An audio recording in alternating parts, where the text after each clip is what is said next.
Mi nombre es Elena y quiero contar una serie de sucesos escalofriantes que han tenido lugar en mi ciudad durante los últimos meses y que todavía siguen siendo un misterio por develar. Yo soy doctora forense y trabajo para el estado de Ciudad de México desde hace varios años. Siempre fue mi pasión el estudio de la criminalística. De hecho, es algo que tenía en mente desde mis 7 años, cuando un suceso muy trágico marcó mi vida, el asesinato de mi padre. Nosotros vivíamos en una finca.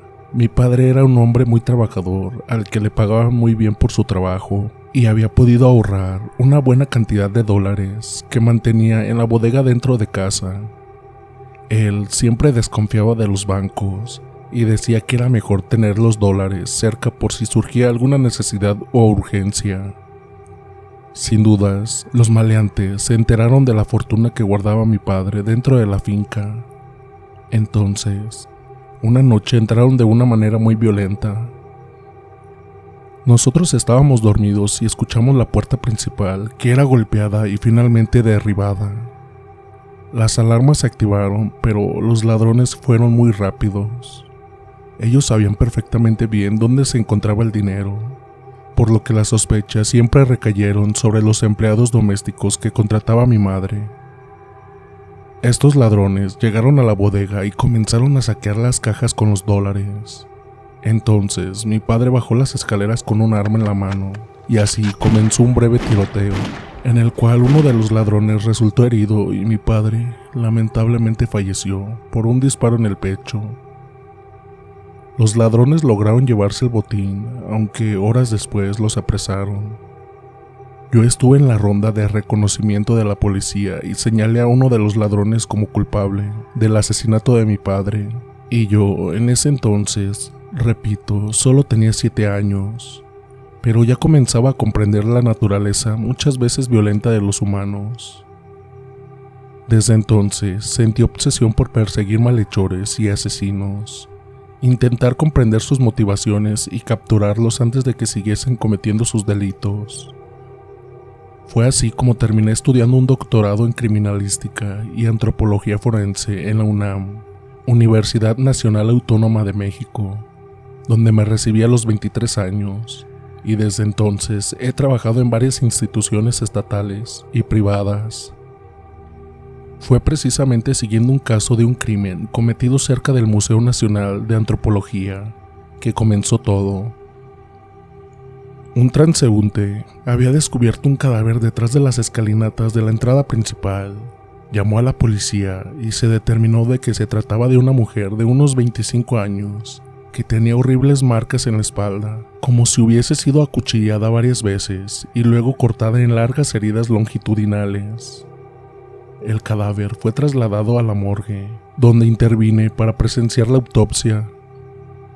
Éramos 3 en la sala mortuoria: el patólogo, un hombre de unos 40 años llamado Juárez, el perito forense, un joven de 30 años que mascaba chicle incesantemente, apellidado Cruz, y yo. Esa noche la sala mortuoria tenía poca actividad. Al parecer, había sido una noche tranquila en la generalmente bulliciosa y salvaje Ciudad de México. Apenas iniciaron la autopsia, nos dimos cuenta de que la mujer, supuestamente acuchillada, no había fallecido debido a una arma blanca. Los policías inexpertos en cuestiones forenses habían creído que su espalda había sido cortada con un cuchillo, pero era evidente que no era así. Sus heridas delataban la presencia de un objeto sin dudas filoso, de dureza excepcional, pero que no se correspondía con las heridas propias de un cuchillo. En realidad, tanto el patólogo como yo estuvimos de acuerdo en que esa pobre mujer parecía haber sido atacada por unas garras. El perito forense nos miró asombrado al escuchar este dictamen. ¿Garras?, repitió. ¿Garras como de tigre o león? Pues eso parece, dijo el patólogo. Hay restos orgánicos bajo la región de la epidermis que mandaré a estudiar, pero estoy casi seguro de que se corresponde a una herida hecha por algo animal. El patólogo siguió examinando el cadáver de la mujer. Eran más de las 23 horas de la noche y el lugar estaba en silencio. Se determinó que la víctima había sido atacada por la espalda y que sus intentos de defensa habían sido muy breves, ya que había encontrado la muerte demasiado pronto. El animal que había realizado aquellos golpes de garra tenía una fuerza descomunal, a tal punto de que un solo zarpazo le había desgarrado no solo la piel, sino también los músculos y parte de los huesos. Yo estaba cansada, pues el día había sido muy largo. Entonces me salí de la sala durante unos minutos para tomarme un café de una máquina expendedora, ubicada en el primer piso. Mientras recorría el largo pasillo, mis pasos resonaban formando ecos. Cuando llegué a la máquina, introduje unas monedas y apreté el botón del café. Lo tomé, estaba horrible, sin embargo, a mí me servía para despertarme. Pensaba en el caso y en qué podría haber sido el causante de la muerte de la mujer. Consideré la idea de que algún animal, como un tigre o quizás un oso pardo, se había escapado del zoológico de Chapultepec. Después de todo, está ubicado a solo unos 100 metros del lugar del crimen. Llamé por el celular a las autoridades del zoológico, pero nadie me atendió. Supuse que era por el horario tardío. Si el animal que había causado la muerte aún continuaba en las casas, seguramente podría volver a atacar. Entonces emitió una alarma al cuerpo de bomberos y a la brigada de vigilancia animal para que patrullaran la zona en busca de un posible felino grande o un oso. Cuando terminé de hacer el llamado, escuché un ruido proveniente desde el piso inferior. Parecía que algo acababa de caer. Luego me pareció escuchar un grito. Corrí escaleras abajo y me di cuenta de que aquellos sonidos provenían desde la sala mortuoria. Entré al lugar y entonces vi un espectáculo horroroso. Tanto el perito forense como el patólogo yacían sobre el suelo, en medio de un gran charco de sangre. Tenían heridas en el torso y en la cabeza. Se parecían muchísimo a los de la mujer, pues parecían marcas de garras.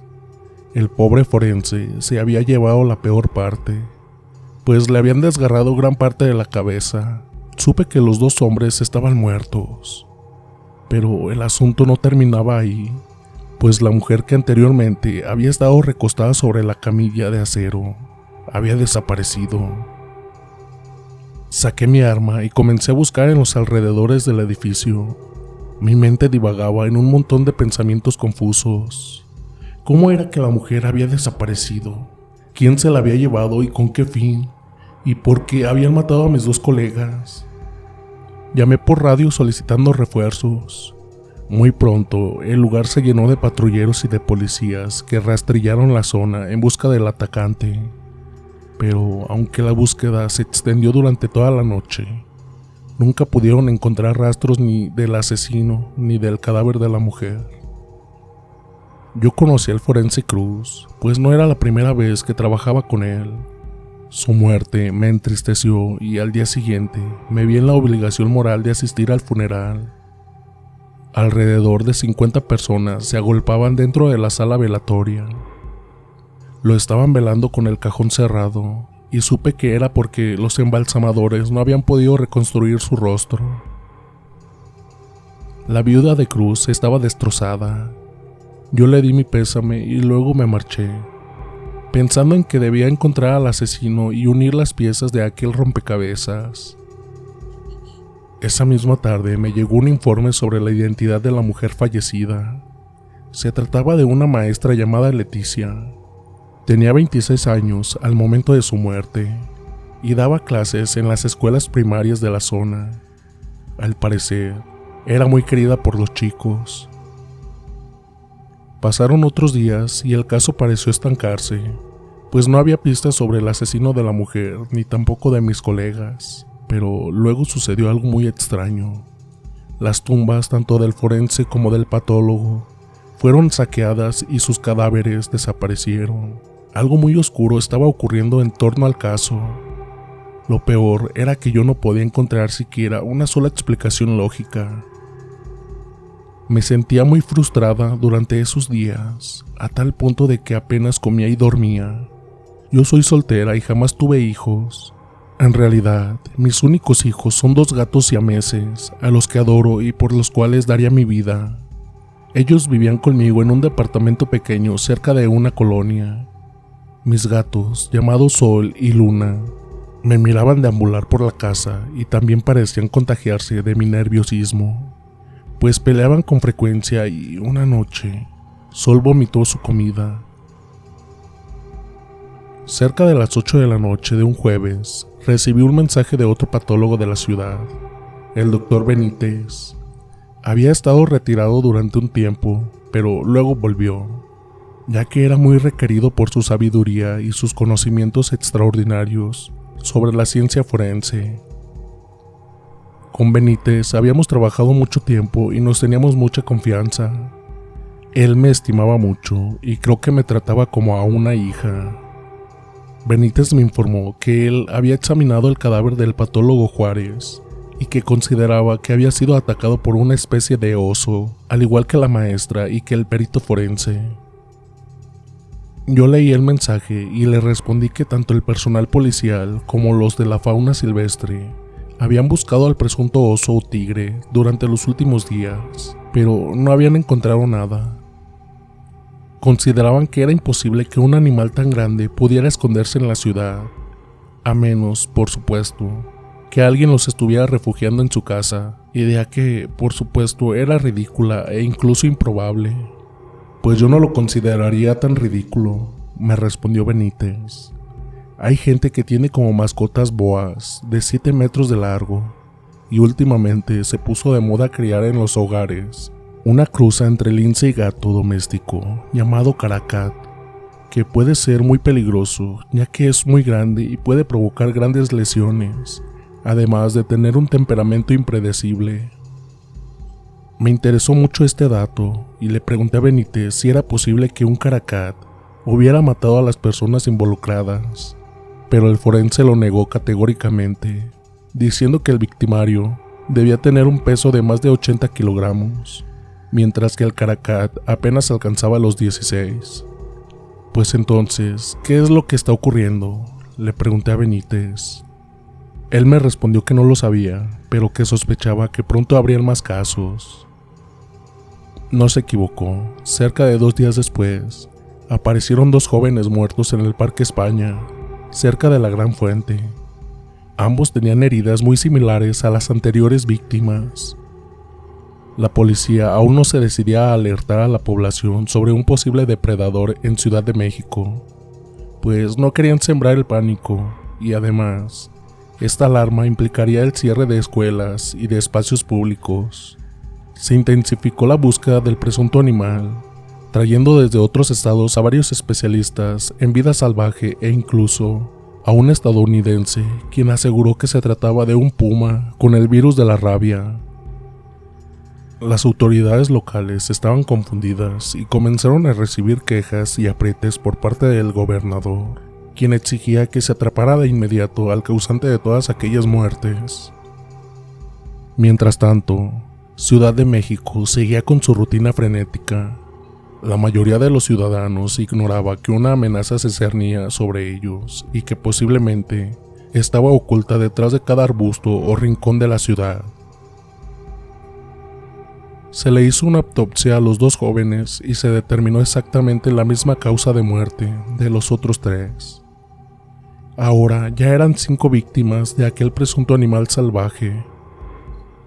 La sepultura de ambos muchachos tuvo lugar en el cementerio de San Francisco. La concurrencia era numerosa. Al parecer, ambos jóvenes eran populares y practicaban fútbol. De hecho, uno de ellos era el capitán de las inferiores de un club en las colonias periféricas. Esa misma noche, cuando yo me disponía a dormir luego de un día tan ajetreado, recibí un mensaje de un número desconocido que decía lo siguiente: Hola Elena, perdona que te moleste. Me pasó tu número el profesor Benítez.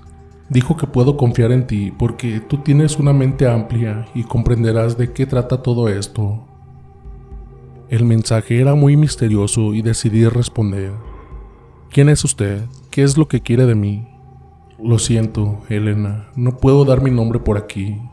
Solo le pido que, si está interesada en resolver estos casos, la espero en la entrada principal del cementerio dentro de 1 hora. Por más que intenté sacar más información a aquel número, no pude lograrlo. Escribí a Benítez para corroborar si era cierto que él le había pasado mi número a aquel desconocido, pero no obtuve respuesta.